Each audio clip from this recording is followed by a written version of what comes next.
So the Utah Jazz aren't playing good defense on the Houston Rockets. You expect them to win game two? Donovan Mitchell isn't scoring like 100 points. Do you expect them to win game two?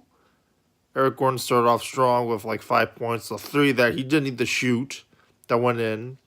And if you're not gonna shoot it and you don't need to shoot it, at least make it in. And he had a dunk and he had like another like close range shot that went in. James Harden's running the offense very well. Assists or shots in. He's had a couple phenomenal threes as well. Joe Green. They have Clint Capella and Gobert battling.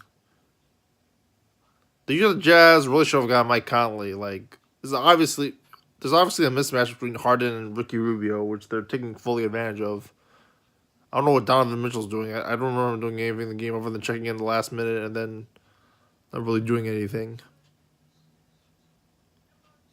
Nanny's doing great off the bench as a backup. He's like the Ed Davis of the Houston Rockets. The Rockets' defense is better than the Utah Jazz defense. It's probably the best defense in all the NBA playoffs. My friend from Houston's been talking about how they are playing better than they played last year.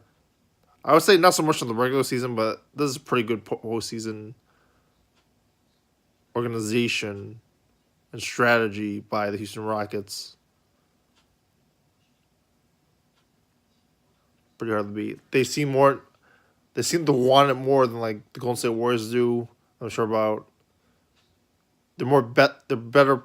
They're better players than. I mean, James Harden's averaging like 50 points a game. Deserves to be MVP. I don't care what everyone else says. At least 40% people say, or whatever the majority is, that's beating James Harden and having Giannis as the MVP. I forget if I want him as MVP last season, but definitely this season. Especially not in the beginning, but like after those 50-point averages for months, I would pick James Harden. I don't know how much he's involved in the defensive end, but like they need him to score. And they're up like 39-19. Chris Paul had like a turnover. And then the game. Imagine if they had Kyle Korver on the team. Plus the Utah Jazz having Kyle Korver on the team.